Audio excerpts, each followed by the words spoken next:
razón de género. Voy a iniciar dándoles algunos conceptos.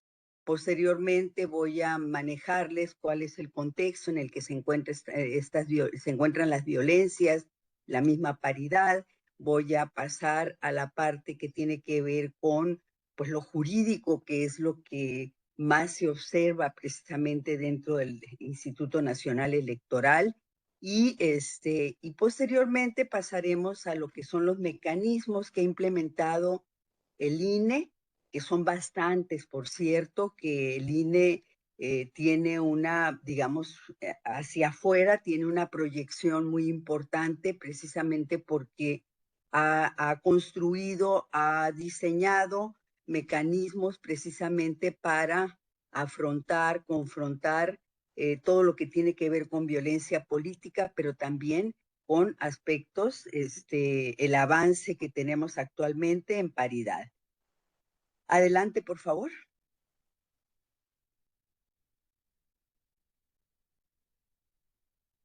Muy bien. Bueno, como ustedes saben, el principio de paridad es, digamos, se refiere a la igualdad entre hombres y mujeres. Esto es, como se ha señalado, un 50% para hombres y para mujeres en lo que serían los puestos de representación popular. Entonces, ¿qué significa esto? Pues que habrá que establecer criterios que vengan a representar, que vengan a garantizar esa representación balanceada. Sin embargo, el Tribunal Electoral del Poder Judicial de la Federación establece también que ningún partido político va a postular, digamos, si algún partido político postula mujeres, entonces podría en un momento dado aplicar el criterio de la sala superior de la paridad flexible. ¿A qué nos referimos con paridad flexible? Estamos hablando de que digamos, el 50% para hombres y para mujeres no es un techo necesariamente. Puede ser un porcentaje más alto para mujeres de ese 50%, porque se busca de alguna manera incentivar la participación política de las mujeres, que es un género que ha estado históricamente discriminado. Un ejemplo de ello que les podría dar es el caso de la presidencia de la República, cuando hablamos de un género históricamente discriminado. Como ustedes saben, pasaron o transcurrieron 200 años para que nosotros pudiéramos tener en el país una presidenta de la República. A eso se refieren cuando hablan de un género discriminado. Entonces, la paridad, como ustedes observan y como van a ver más al rato, pues es un principio constitucional que ha traído digamos, una representación en los cargos de las mujeres, en los cargos de elección popular. Eh, es un avance muy fuerte que hemos tenido en el sistema político mexicano y con esta reforma a la Constitución, pero también con otras leyes que también se han avanzado. Sin embargo, vemos, ¿qué pasó? Sin embargo, vemos que tenemos retrocesos, es decir, que hay obstáculos como la violencia política contra las mujeres en razón de género que vienen y se presentan y de alguna manera obstaculizan que haya, digamos, una ocupación en la práctica o en la realidad, como le llaman, o en los hechos de las mujeres. ¿Por qué?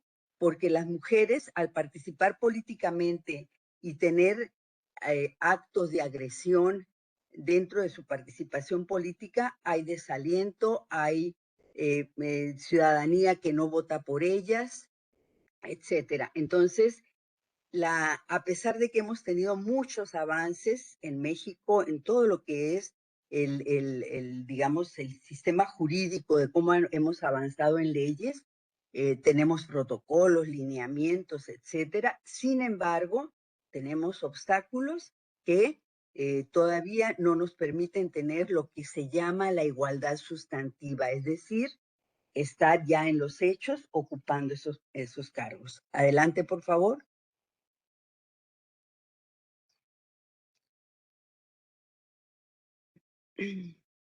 Entonces, cuando hablamos de reformas constitucionales y la evolución de la paridad, pues estamos hablando que la paridad no nació así en el momento en que se convirtió en un principio constitucional, sino que ha sido un resultado de un proceso acumulativo de reformas de más de 7 décadas que empiezan precisamente en 1956 con el voto, con el derecho de las mujeres a votar y ser votadas, y de allí vienen una serie de reformas, de las cuotas, por ejemplo, vienen después las reformas a la paridad en todo, es decir, en todo ese trayecto han pasado más de 70 años, 72 años si no mal recuerdo. Entonces, ha sido un proceso largo, acumulativo de reformas, hasta que tenemos la paridad en todo, que estas reformas de alguna manera vienen a cambiar la arquitectura constitucional del Estado mexicano y del sistema político mexicano. Ahora, dentro de esta arquitectura va a estar contemplada la paridad o la igualdad entre hombres y mujeres, cosa que antes pues no era digamos, tan real. Era formal, pero no real. Adelante.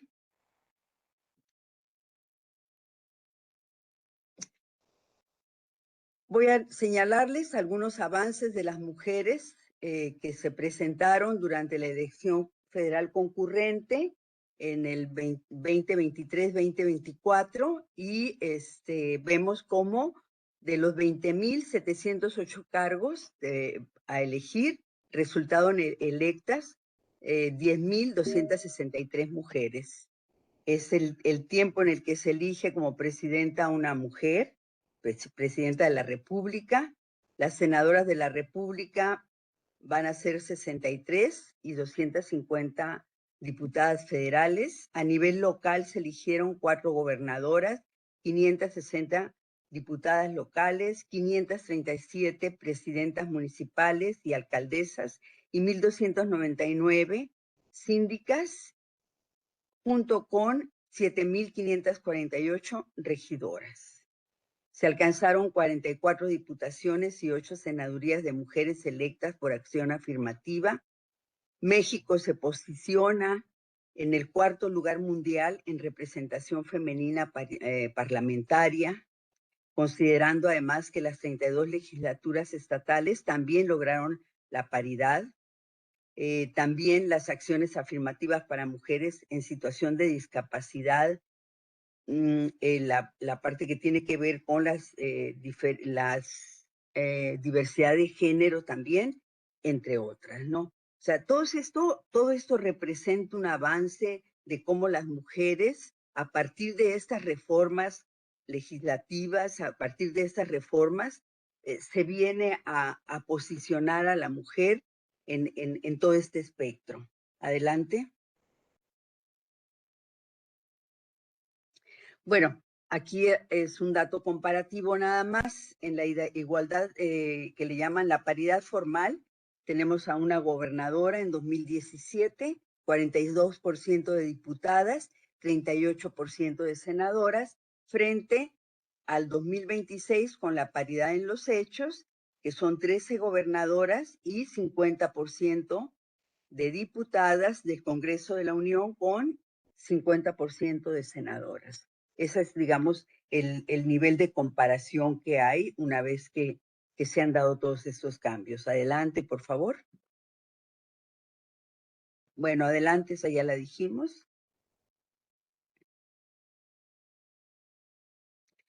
Ahora, también se acuerda cómo garantizar la paridad sustantiva, en este caso en los puestos unipersonales, que significa la obligatoriedad de la aplicación de la paridad cuando el cargo sea ocupado por una sola persona. En este caso, pues se refiere a las gubernaturas y en este caso a las presidencias municipales.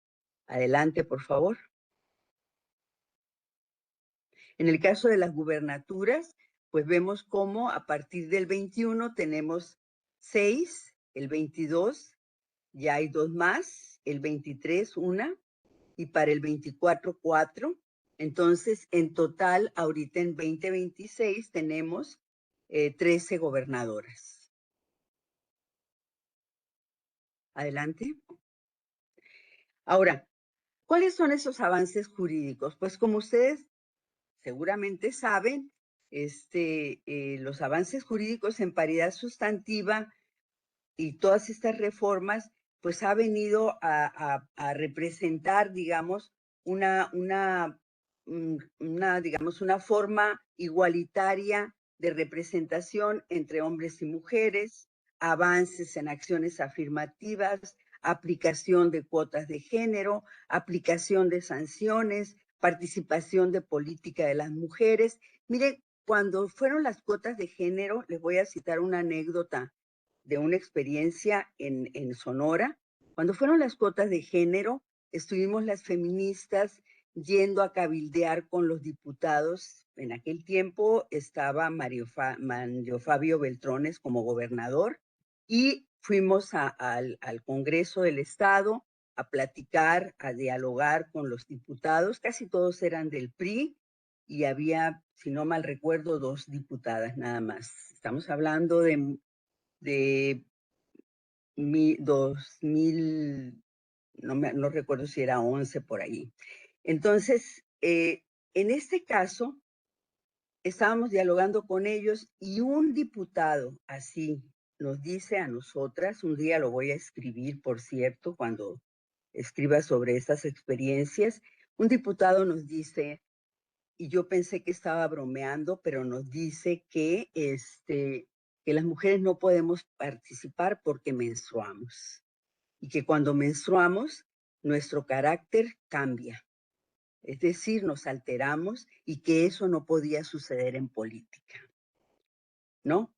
O sea, yo pensaba que lo decía en broma, pero era cierto. Entonces, anécdotas como estas hay muchas y todavía se siguen repitiendo todos estos estereotipos que han hecho que el mismo Tribunal Electoral del Poder Judicial de la Federación emita sentencias por violencia política contra las mujeres. Entonces, ese ejemplito que les acabo de dar forma parte inclusive de mi experiencia de haber andado cabildeando por cuotas de género y las respuestas pues eran parecidas y evidentemente, o sea, son obstáculos que de alguna manera son parte de la cultura de las personas y que de alguna manera vienen y se aplican pues en el ámbito en el que estamos, ¿no? Adelante.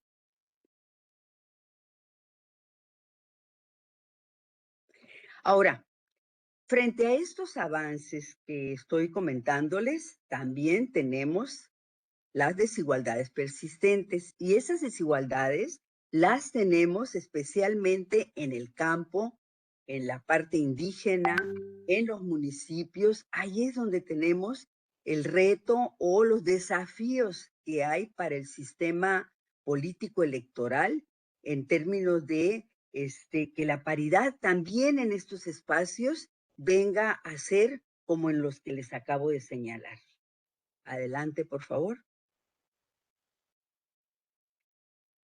Hablando de violencia política, pasando ya al tema de violencia política, pues dentro de lo que sería el contexto, ustedes han seguramente escuchado bastantes noticias o comentarios sobre los diferentes tipos de violencia que se están presentando en el país, pero sobre todo aquí nos interesan a pesar de que aquí, por ejemplo, ONU habla de violencia estructural persistente que incluye asesinatos, desapariciones y también en términos de lo que es la perspectiva de género, de prácticas patriarcales, como le llaman, que es lo que viene y da, digamos, como resultado una violencia política contra las mujeres. A pesar de estar, digamos, en esta parte que señala la ONU, Si nosotros nos metemos a ver las prácticas de violencia contra las mujeres con perspectiva de género, pues nos vamos a encontrar muchos casos de hostigamiento y acoso sexual, nos vamos a encontrar con violaciones, nos vamos a encontrar con feminicidios, nos vamos a encontrar con violencia política, o sea, con un espectro de violencias bastante fuertes. Adelante. Entonces, en el caso de la parte jurídica, podemos decir que la violencia política contra las mujeres en razón de género ha sido tipificada, por ejemplo, o sea, su definición está dentro de la Ley de Acceso a las Mujeres a una Vida Libre de Violencia, dentro de la LEGIPE, también del Tribunal del Poder Judicial de la Federación, todos con alguna variante, aunque el contenido sigue siendo el mismo. Definen la violencia política. No solamente estas instancias, sino también hay otras que lo definen.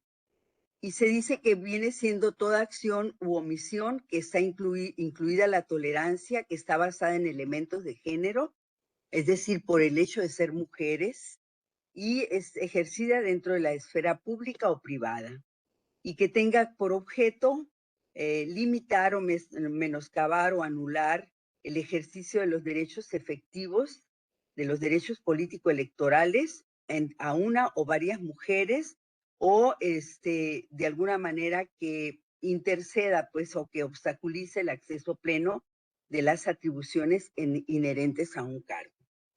Yo tuve la experiencia cuando estuve en la Dirección de Paridad en Sonora, de recibir digamos, las denuncias de los municipios, de mujeres que eran síndicas, que tenían diversos puestos, pero que estaban por debajo de la presidencia municipal, y en todas ellas había denuncias de que me mandaron a trabajar al cuarto donde están de servicio, donde están los trapeadores, las cosas de limpieza, que no me están pagando o me redujeron el sueldo, no me permiten participar, yo no firmo los acuerdos, a mí me excluyeron. El caso así más extremo fue una denuncia donde inclusive hasta pensamos que podrían asesinar a esta mujer. Fue que el presidente municipal se ponía con una pistola en el escritorio, y así era como platicaba con ella, ¿no? Entonces, eh, los obstáculos en lo que es el ejercicio del cargo, son muchos. Las mujeres, hablan de muchos, precisamente por esa resistencia que hay a que las mujeres vengan y ocupen esos puestos, ¿no? O porque las mujeres cuestionan en algún momento la forma como se esté llevando alguna política dentro de ese municipio. También por esas razones obstaculizan que ellas hagan un ejercicio de sus atribuciones como debiera de ser. Bueno, los tipos de violencia que maneja la ley de acceso, por ejemplo, es la violencia económica, la patrimonial, la física y la simbólica. La simbólica, como ustedes saben y como les acabo de decir, eh, forma parte de la mayor parte de denuncias que hay y por las que hay por las que hay sanciones sobre violencia política, que tiene que ver con estereotipos de género, que son esas formas sociales de creer que las mujeres somos tal y tal cosa, o que las mujeres no debemos estar en política, o que las mujeres no somos capaces porque hubo alguien que nos ayudó, etcétera. O sea, todos esos son estereotipos que son castigados precisamente como violencia política. Adelante, por favor.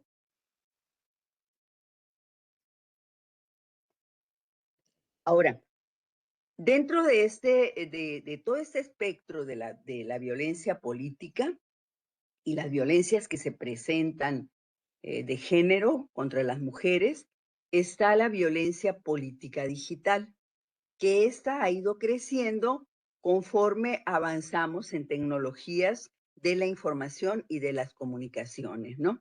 Entonces, Esta forma parte, pues, de lo que llaman, de acuerdo a quienes la han estudiado, de la violencia estructural, esa que está metida en la cultura y que no nos la deshacemos. Bueno, pues ahora es la cultura de los avances tecnológicos y que las utilizamos precisamente para violentar a mujeres, ¿no? Y especialmente cuando son candidatas o precandidatas. Entonces, el crecimiento de este tipo de violencia, de acuerdo a quienes la han estudiado con el avance de la tecnología, de la información y la comunicación y las redes también que van creciendo, este, eh, es el 73% a nivel mundial.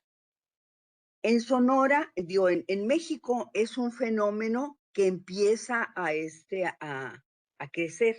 Cada vez se está denunciando más, cada vez que, por ejemplo, en la UTSE, cuando van y ponen quejas, denuncias, cada vez va creciendo más este tipo de violencia y de hecho ya se están implementando dentro del mismo instituto y de las otras instancias electorales, así como en la Secretaría de las Mujeres, a través del Observatorio de Participación Política, se están implementando medidas o se empiezan a trabajar medidas precisamente para contrarrestar los efectos de esta violencia. Adelante, por favor.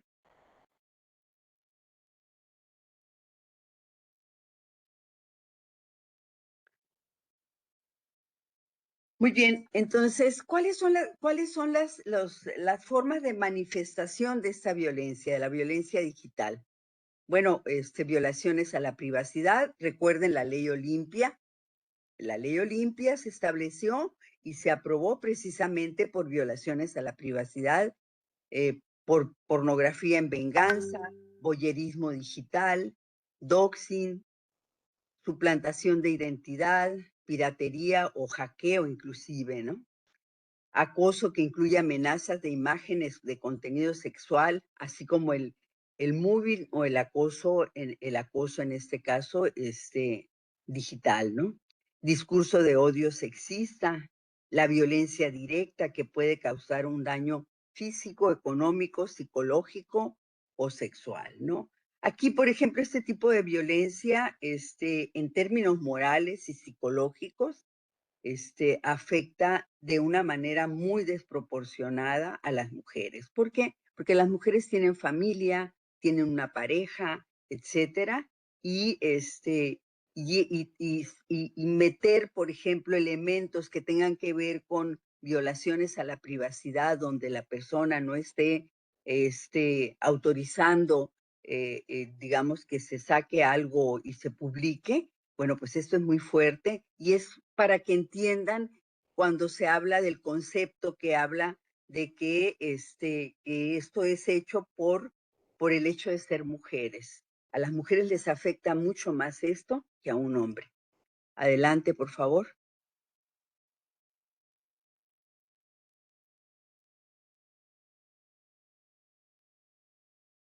Ahora, ¿cuáles son los ámbitos en los que se expresa la violencia política? Pues puede ser en campañas y precampañas, en el ejercicio del cargo, la violencia en medios digitales y redes sociales, la violencia contra las mujeres también en grupos en situación de discriminación. Aquí esto se está refiriendo a cuando se habla de la interseccionalidad. La interseccionalidad es así como una metodología que puso a flote que hay grupos vulnerables, digamos, que tienen de una a más situaciones de discriminación. Les cito un caso. El caso de una indígena. Una indígena, por ejemplo, va a ser discriminada por ser mujer, va a ser discriminada por ser indígena, por ser pobre y por ser morena. Entonces, todos estos elementos vienen y forman parte de la discriminación y de la violencia en contra de grupos que tienen más de una discriminación. Adelante, por favor.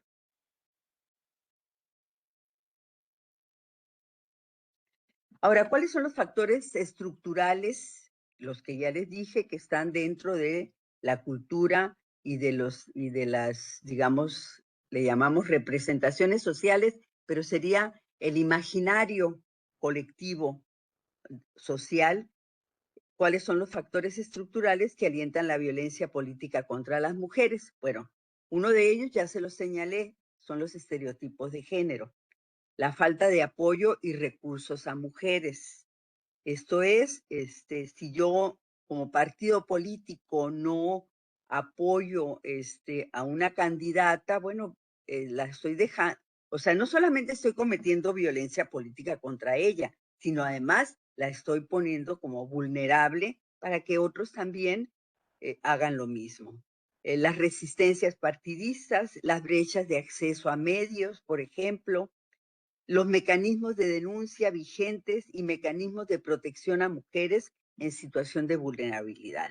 Cuando hablamos de esto, nos estamos refiriendo a que los mecanismos de denuncia vigente y los mecanismos de protección a mujeres tenemos que ser así como tan eficaces que no se reproduzca de nuevo la violencia, que no haya lo que le llaman una revictimización que sea producto de los mecanismos que nosotros implementamos para solucionar la violencia. Pueden ser trámites tardíos, etcétera, o un trámite, una omisión, etcétera. Todo esto revictimiza y genera violencia también. Adelante, por favor. Doctora, si me permite tantito, solamente Adelante. para hacer un recordatorio a las personas que ingresaron después, que en el chat tenemos para el Forms para que puedan registrar su asistencia. Muchas gracias. Adelante. Gracias. Ahora bien, dentro de las quejas que se reciben en la Unidad Técnica de lo Contencioso Electoral, en la ULCE, las que se reciben, vemos que del 2020, pues eran 21. Para el 2026, ahorita tenemos 8, de hecho, en este año. Han sido 650. De esas 650, el 38% de ellas están dentro de las redes sociales. Como les decía, son parte pues de las redes sociales de violencia digital. Entonces, como les decía, esto ha venido creciendo a partir del 24 y entonces aquí el asunto es que esta violencia vamos a ver cómo en otros años va a ir creciendo aún más. Por eso, como fenómeno, hay que trabajar para evitar que siga habiendo más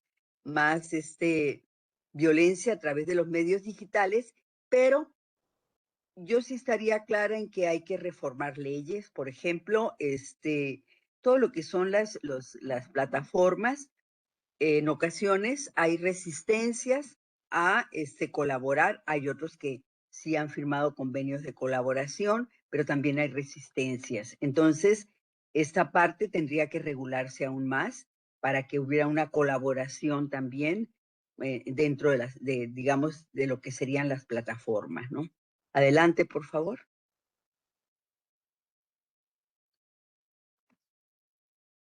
Ahora, el impacto territorial de esas quejas recibidas en 2025, pues vemos cómo, por ejemplo, Ciudad de México tiene más. Se entendería porque son millones. Baja California tiene Sur y Oaxaca tienen 6 quejas. Creo que si proporcionalmente las comparan con Ciudad de México, inclusive están muy altos. Sonora y Tamaulipas están con 5, ¿no? Adelante, por favor.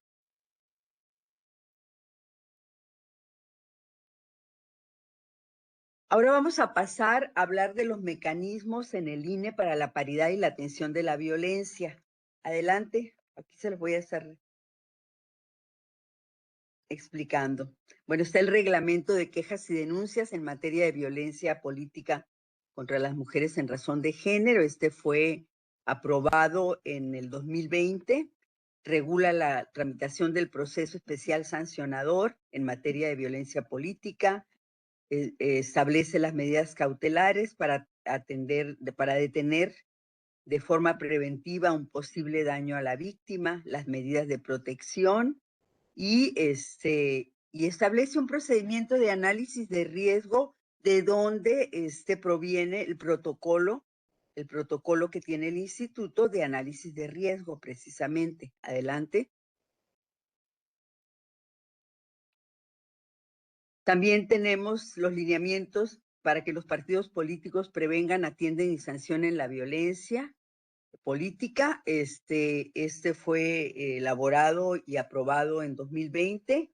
Contiene disposiciones generales que se deberán cumplir para la protección de los derechos de las mujeres, las conductas que son constitutivas de violencia política, las acciones, las medidas que se deberán implementar, los programas anuales de trabajo, que de hecho esas actividades de capacitación, promoción, desarrollo y liderazgo político de las mujeres se dan como informe a la unidad de género, ¿no? Adelante, por favor. Sin embargo, en este terreno de la violencia y lo que establecen los lineamientos, por lo menos en la experiencia que yo tuve en Sonora, las mujeres no se atreven a denunciar. Sí iban a platicar todo lo que les sucedía, pero no se atrevían a hacer denuncias porque a veces pues se tenía que denunciar al que era el candidato a gobernador o a personas así como de muy alto rango que sí toman decisiones, y entonces las mujeres tenían miedo a denunciar.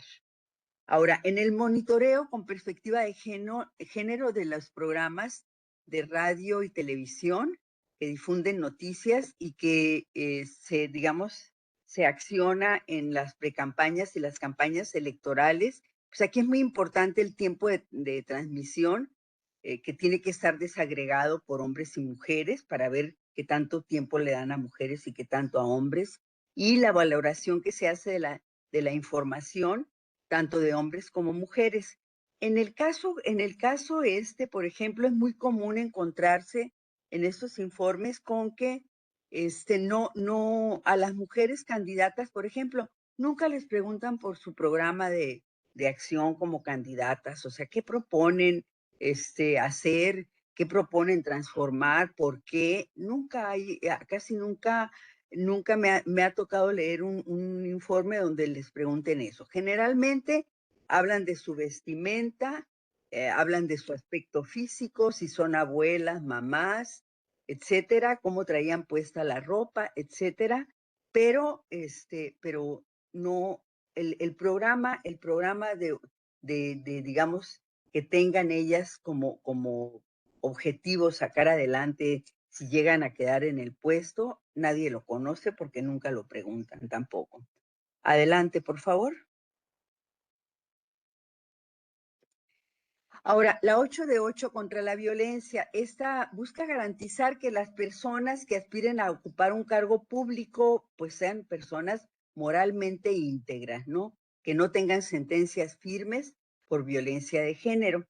Y esto se basa en los supuestos establecidos en el artículo 38 de la Constitución, que son los siguientes: la Comisión Intencional de Delitos contra la Vida y la Integridad Corporal, contra la libertad y la seguridad sexual, cuando afecte el normal desarrollo psicosocial, por violencia familiar, por violencia doméstica, por violación a la intimidad sexual, por violencia política y por ser declarada una persona deudora alimentaria. En el pasado proceso electoral del Poder Judicial, el instituto instaló un micrositio, y la ciudadanía podía en un momento dado hacer una denuncia contra algún candidato que considerara que entraba dentro de estos supuestos, y se investigaron, se analizaron algunos casos, pero no quedó ninguno, porque especialmente se tiene que tener una sentencia firme en los casos, ¿no? Adelante. Y tenemos finalmente otro mecanismo que también ha implementado el INE, que es el Registro Nacional de Personas Sancionadas por Violencia Política. Y pues la idea es que se inhiba este tipo de violencia.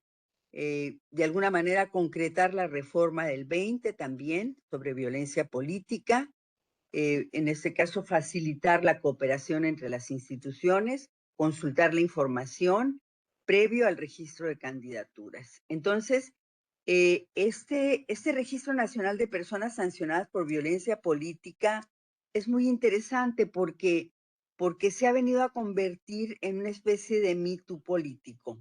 Es decir, las personas pueden reincidir, pero cualquier persona que entre al Registro Nacional de Personas Sancionadas por Violencia Política difícilmente va a poder ser candidata. Así como les digo en el Me Too con el hostigamiento sexual, o sea, pasan muchas cosas y si la persona casi no logra salir de allí, entonces lo mismo pasa acá. La persona difícilmente va a ser candidata si ha tenido, aun cuando haya tenido ya, digamos, la sanción, va a ser difícil que retomen su caso, ¿no? Digamos, para una candidatura. Adelante, por favor. Ahora, en los datos que reporta el Registro Nacional de Personas Sancionadas, tenemos que en el sexo de las personas que cometen violencia política y que han sido sancionadas, pues tenemos 439 registros, de los cuales 361 corresponden a hombres y 78 a mujeres. En la parte de las infracciones, pues del total de 484, tenemos que en lo municipal el 70% corresponde a ellos, a los municipios. En la parte estatal, el 16.53% les corresponde. Y en la parte ya, digamos, federal o nacional, como le dicen aquí, el 12.60%. Entonces, como vemos, la parte municipal es donde más se cometen actos de violencia política y donde más sanciones hay. Adelante, por favor.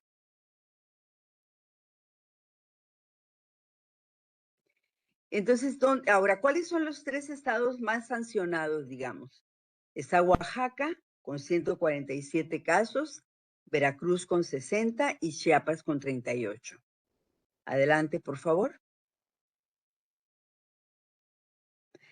Ahora, otro mecanismo, pero ese es otro mecanismo donde también interviene el instituto, aunque sea un acuerdo interinstitucional entre Tribunal Electoral del Poder Judicial de la Federación, Secretaría de las Mujeres y el INE.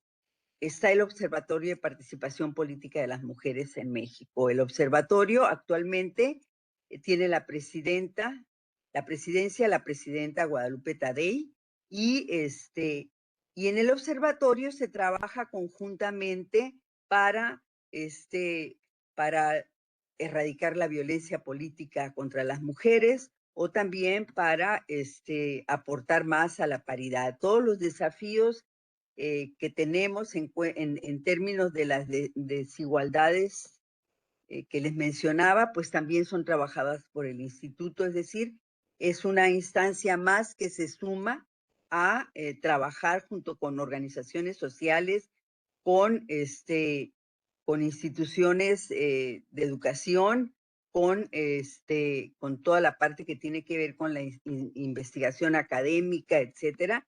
Todos estos elementos, junto con otras instituciones, entran a formar parte del observatorio y trabajan también para eliminar la violencia y avanzar en la paridad sustantiva. Adelante, por favor. En términos de acciones afirmativas, pues les diré que como ya hay acuerdos en el avance y en la integración de estos grupos de personas indígenas, por ejemplo, pues se incrementaron de 13 a 21 los distritos que deberían de postular candidaturas indígenas y por lo menos en 11 deberían de ser mujeres. Adelante, por favor.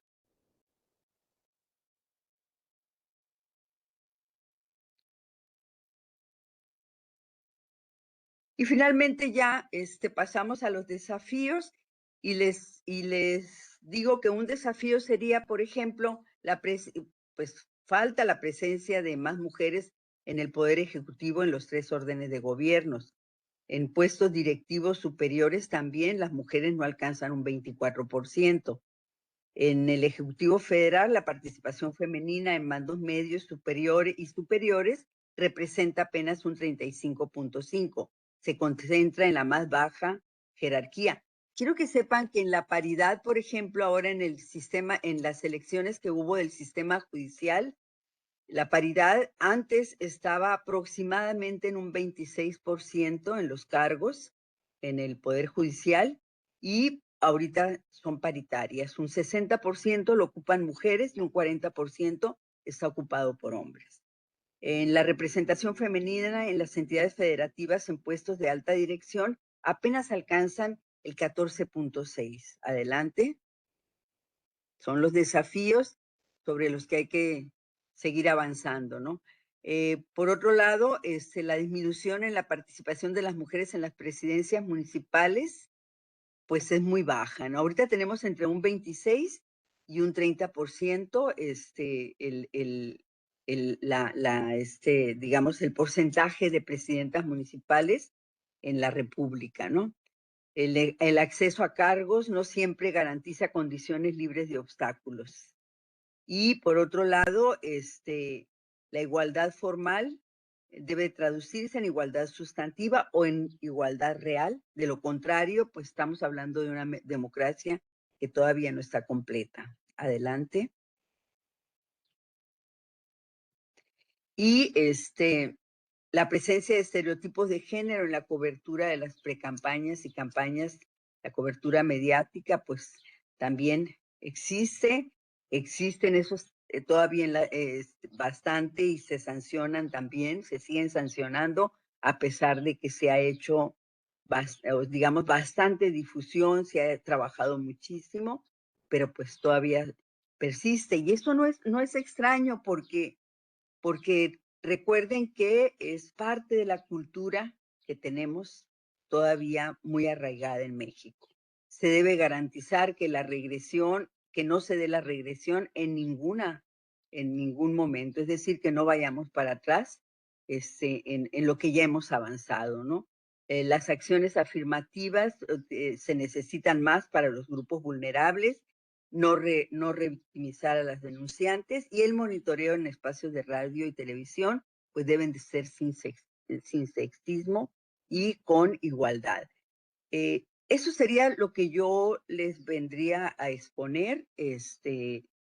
Yo quiero aclarar que aquí no se trata de un asunto de hombres contra mujeres ni nada de eso. Estamos hablando de igualdad y de todos los aspectos que se presentan dentro de esa igualdad, ¿no? O dentro de esas diferencias en la igualdad. Sería así simple y llanamente eso, ¿no? Muchas gracias, doctora Escarone. Les recuerdo a quienes están con nosotros en el chat que en el chat, pues ahí en el área de mensajes está la liga para que registren su asistencia y también ya tenemos colocada la liga para que puedan hacernos llegar alguna pregunta para la doctora. Algunas personas ya lo pusieron ahí en el chat. Les invitamos a que ingresen a la liga y ahí registren sus preguntas. Bien, entonces damos paso a la reflexión y una vez que terminemos con esta parte de la reflexión, vemos cuántas preguntas hayan llegado y e iniciamos la ronda. Adelante, doctora Escarone. Rapidito nada más, les quiero explicar con una mirada acerca de cómo es el significado de la paridad y la trayectoria que ha tenido, ¿no? En México, por ejemplo, no solamente se incrementó la representación femenina de los órganos del Estado. México con esto transformó su estructura constitucional y redefinió el principio democrático bajo una lógica de igualdad estructural, es decir, la igualdad vino con el principio de paridad a meterse dentro de la estructura del sistema político mexicano, ¿no? Por otro lado, también yo les decía que lo que es la reforma constitucional deviene en una serie de reformas. Les menciono rápidamente la del 53, la del 2002, con las cuotas de género, su fortalecimiento en 2008, la constitucionalización de la paridad en 2014 y por lo tanto en 2019 la paridad en todo. Todo esto como consecuencia no es nada más resultado de una coyuntura política, es resultado y producto de una reconfiguración normativa que ha sido sostenida a través de años y que por eso estamos ahorita donde estamos. Pero también esto ha sido acompañado por demandas del movimiento feminista. El movimiento feminista también ha tenido una trayectoria en esto. Por ejemplo, en 1975, la primera Conferencia Mundial de la Mujer, en este caso se planteó la igualdad política y la participación en el poder. Lo demandan, lo ponen inclusive como una demanda central internacional, ¿no? Por otro lado, en 1995, con la conferencia de Beijing, establecen allí el principio de paridad, las mujeres de todo el mundo, y la participación equilibrada en las decisiones como objetivo global, ¿no? Luego, por otro lado, también, pues en el 2014 se crea el principio de paridad, que también digamos, exigiendo, pero antes también las cuotas de género, previo a la paridad, y posteriormente, pues viene la paridad en todo. Entonces, eh, como les decía, todo esto es resultado no nada más de una parte así cortita, no, es producto de una reconfiguración normativa sostenida, pero también de una lucha sostenida por el feminismo. Por otro lado, hay una cosa que me interesa que se entienda aquí. Por ejemplo, ¿cómo logró México institucionalizar la paridad en todos los niveles del Estado? ¿Y cuáles fueron sus efectos reales en la distribución de poder? Esto, por ejemplo, hay tres dimensiones que yo analizo en los que interviene esto. La constitucionalización del principio de paridad, es decir, la igualdad sustantiva, se incorpora como mandato constitucional vinculante. Está la extensión transversal, es decir, la paridad deja de limitarse al ámbito legislativo y se proyecta al Poder Ejecutivo, el Judicial, sus órganos autónomos y las entidades federativas y en autoridades locales o municipales. Y también tenemos que se da dentro de una institucionalización progresiva, es decir, la implementación requiere de mecanismos administrativos, criterios jurisdiccionales, lineamientos, vigilancia constante. Entonces, como vemos, la paridad no es solamente una cifra, o sea, lleva todo un proceso de extensión transversal, institucionalización progresiva y constitucionalización del principio de paridad. Entonces, hay una redistribución y tensiones burocráticas precisamente por esta situación. Entonces, ¿qué otra cosa les puedo decir? Muy bien. Ahora, tenemos frente a todo esto que les estoy diciendo que que está transformando toda la arquitectura democrática y del sistema político en México, también vemos que la redistribución formal de cargos no siempre se va a traducir en una redistribución efectiva de decisiones. Hay quienes se quejan de que las mujeres, por ejemplo, cuando ocupan los puestos, ya no velan por los derechos de las mujeres y a veces hasta votan en contra de ellos, ¿no? Entonces, persisten resistencias, prácticas informales, violencia política contra las mujeres, dinámicas de exclusión que operan de manera más sofisticada, me refiero a la parte que tiene ahora cómo se está ocupando mucho, digamos, cómo está entrando muy fuerte la parte de la violencia digital. No solamente ya es un asunto cultural, sino que acá lo estamos metiendo ya también a todos los avances tecnológicos que tenemos en términos de informática y de comunicación, ¿no? Entonces, esto, pues la violencia política, pues no es una anomalía del proceso, es una reacción frente a esta transformación estructural.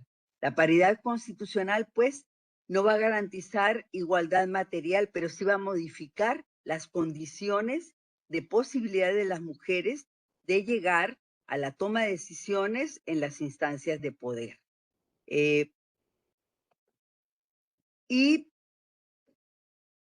muy bien, eso sería lo que yo quiero decirles, así como una reflexión de la paridad y de su estructura y cómo entra dentro de el sistema político mexicano, cómo entra también como parte de la estructura.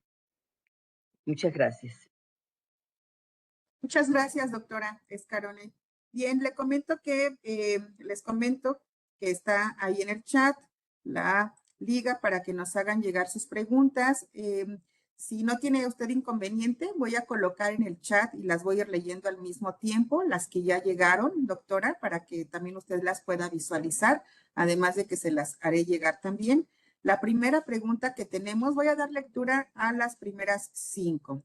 La primera pregunta está ahí en el chat, la vemos, que dice, ¿qué opina, doctora, sobre el uso de la denuncia de violencia política de una servidora pública para callar a una o un ciudadano que la cuestiona? Esa es una primera pregunta. Otra pregunta. A ver, ¿qué opinas sobre la violencia política? ¿Sobre qué? A ver, ¿qué opinas? Sobre el uso de la denuncia de violencia política de una servidora pública para callar a una o un ciudadano que la cuestiona. La estoy poniendo en el chat para que usted la pueda visualizar también. Ajá. Tenemos otra pregunta que nos dice, como bien sabemos, existen leyes que buscan garantizar la paridad y prevenir la violencia política contra las mujeres. ¿Por qué cree que estas desigualdades y formas de violencia siguen ocurriendo en la práctica? ¿Qué factores cree que hacen que continúen? ¿Sí? Le voy a poner otra tercera pregunta. Le doy lectura a las 5 porque quizás pueda englobarse algunas respuestas, ¿no? Por eso. La otra es, más allá de sancionar la violencia política de género, ¿qué cambios estructurales serían necesarios dentro de los partidos políticos y las instituciones para reducir las desigualdades de forma duradera? Otra pregunta es, de la anécdota que nos explicó, me gustaría saber el nombre del personaje que dijo que las mujeres no pueden participar en política por su periodo. Es para una tarea. Y la última, aquí la estoy poniendo en el chat, así todos las pueden leer y usted también. Dice, el impedimento establecido por la fracción séptima del artículo 38 constitucional para ser candidato al haber sido condenado por delito de violencia política de género o sexual es absoluto, o bien tiene una temporalidad que puede ser el cumplimiento de la sentencia a cabalidad o la temporalidad que establezca el juez penal para la suspensión de los derechos político-electorales del agresor. Esas son las 5 primeras preguntas que llegaron.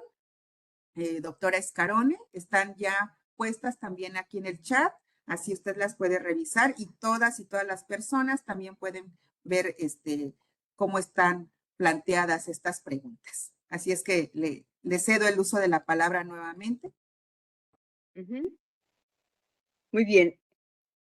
Dice, ¿qué opinas sobre el uso de la denuncia de violencia política de una servidora pública para callar a un ciudadano que la cuestiona? Pues eso es un problema. Es un problema porque yo creo que también los ciudadanos y las ciudadanas tenemos derecho a opinar. Y no podemos estar utilizando la violencia política como un arma para pues para callar y sancionar a una ciudadana que está haciendo una crítica. O sea, si ustedes se refieren si este caso se refiere al caso de Sonora, pues fue realmente muy mal visto este caso, porque ahí en Sonora fue muy fuerte, porque uno no puede estar utilizando, digamos, las facultades que nosotros podemos tener, así como para hacer una denuncia de este tipo. Me parece a mí que la ciudadanía también tiene derecho a opinar y que no debiera esa persona no debió de haber sido sancionada, no debió de haber sido sancionada por una opinión, porque además, pues eso digamos, tenemos derecho a opinar. Eso es lo llevo al asunto de una pregunta que se hizo posterior sobre,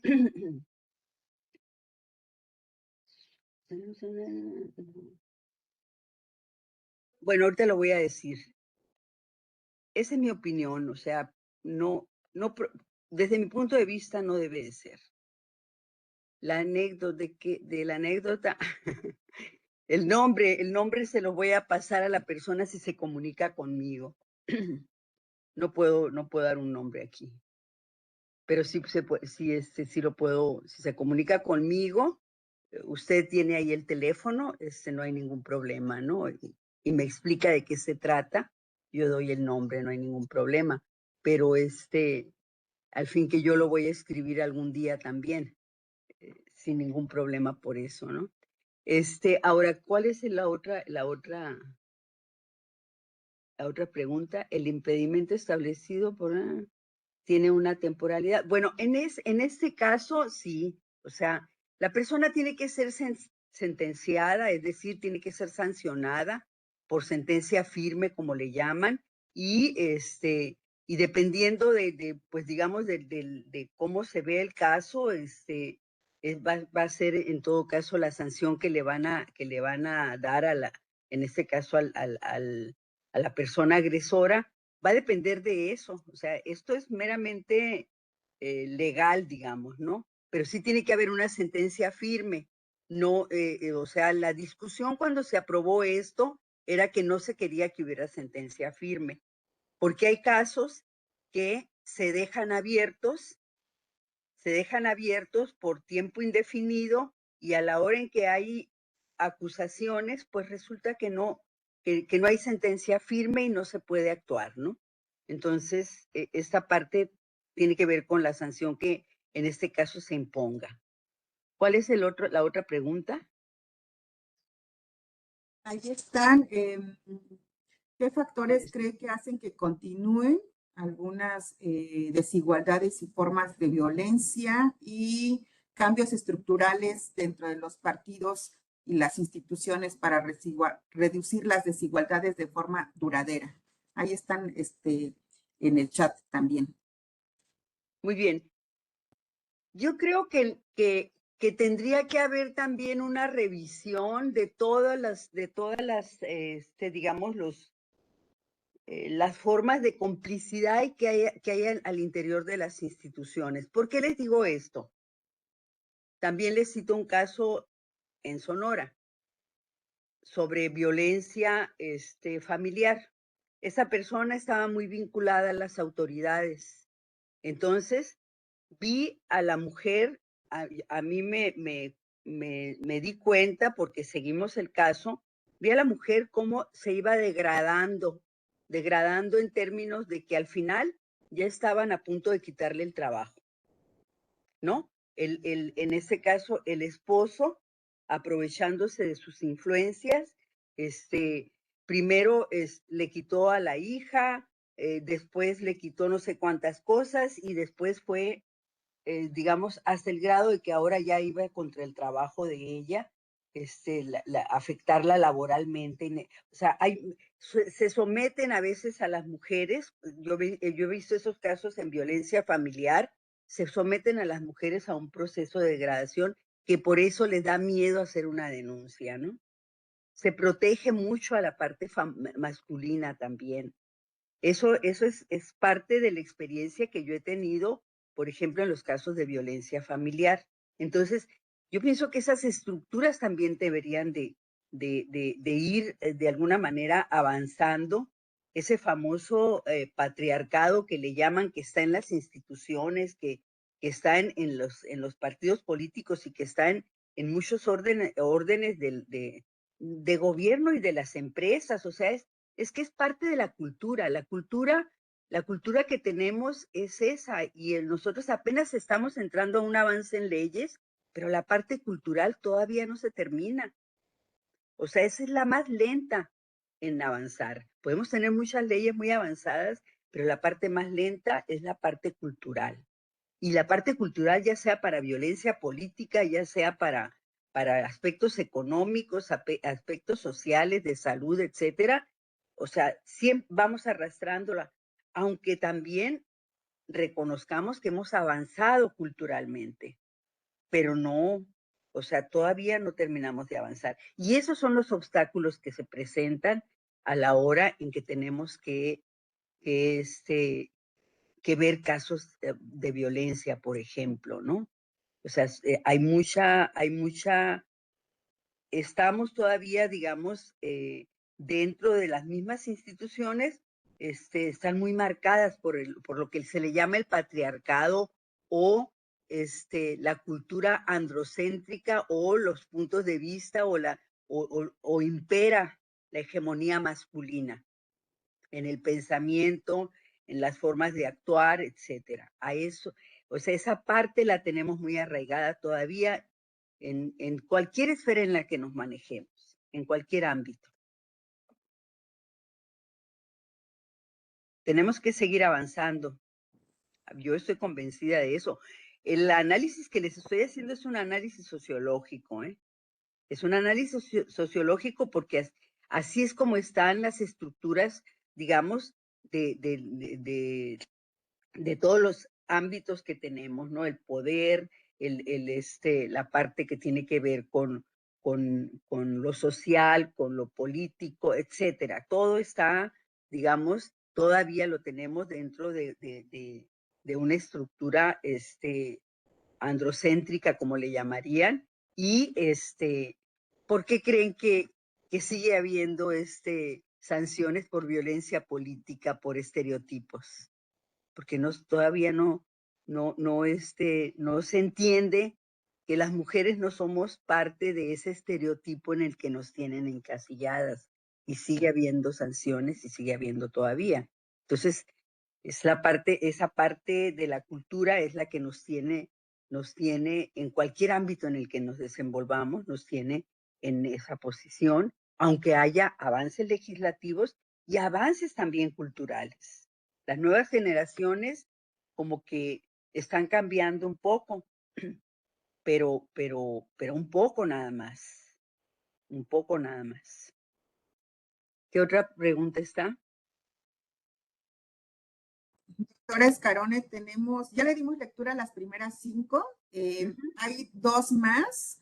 Si usted no tiene inconveniente, las pasamos para de una vez concluir con las que ya están ahí. Bien, las voy a poner en el chat. La estoy pasando en este momento para que la puedan ver todas, todos y usted también. Dice, ¿es diferente el ejercicio de poder político si lo ejerce mujer u hombre? ¿Hay diferencias? Y de una vez pongo la última, que es muy parecida. Bien, la estoy poniendo. Dice, ¿usted cree que las mujeres en una posición de poder violentan a otras mujeres? Y con eso cerraríamos ya todas las preguntas. Adelante, doctora. Muy bien, es diferente el ejercicio del poder político si lo ejerce una mujer u hombre? ¿Hay diferencias? Pues yo creo que sí hay diferencias, ¿no? Y debe de haber diferencias, pero digamos, si estamos en una función muy específica que debemos de desarrollar, pues entendería que la puede ejercer y la puede hacer tanto un hombre como una mujer.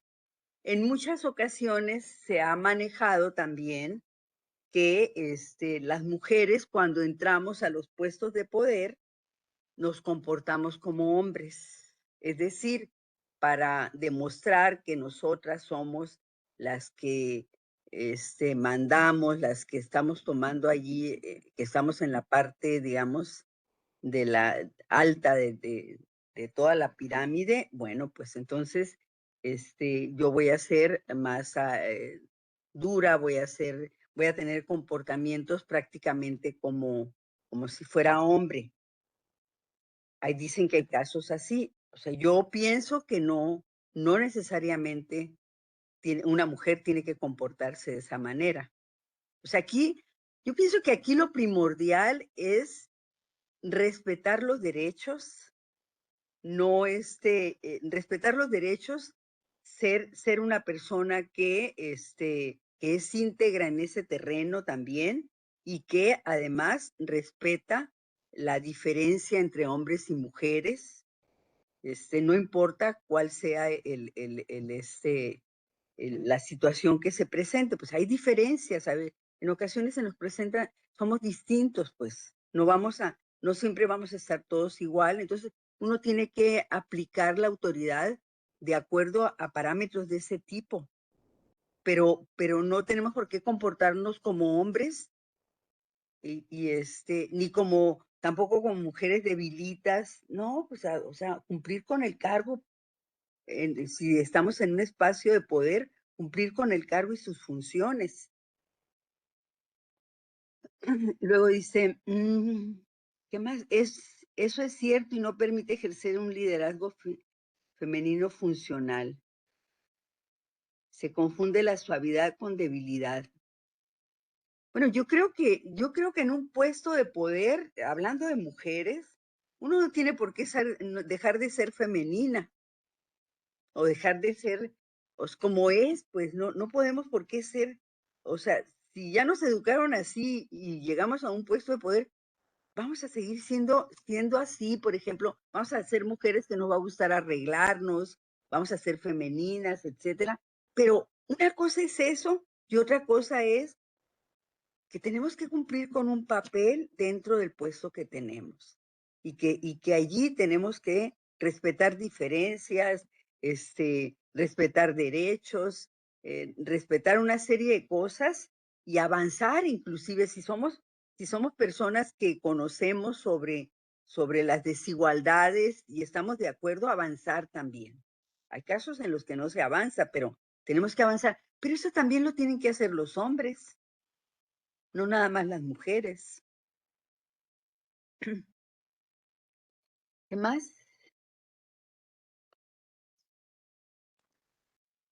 Ya estaría todas las preguntas, doctora. Gracias. Pues gracias, doctora Escarone. La conferencia que hoy escuchamos nos recuerda que el tema no está acabado y desde el Instituto Nacional Electoral seguiremos en esta promoción y difusión de la perspectiva de género y el respeto de los derechos humanos de las mujeres en el ámbito político y electoral con el fin de erradicar los efectos discriminatorios. Gracias, doctora Escarone, una promotora incansable de la igualdad sustantiva. ¿Sí? Más de 70 personas conectadas. Gracias a ustedes por su tiempo. Les invitamos a la siguiente conferencia. Estaremos mostrando nuestro cartel. La siguiente es el próximo viernes, 13 de marzo, a las 10 horas. Se llama Violencia Digital contra las Mujeres y la impartirá la licenciada Angélica Contreras Rubalcaba. Es en el mismo link en el cual hoy ingresaron y es así como concluye este evento. Que tengan un excelente día. Gracias. Muy buenos días. Adiós. Días.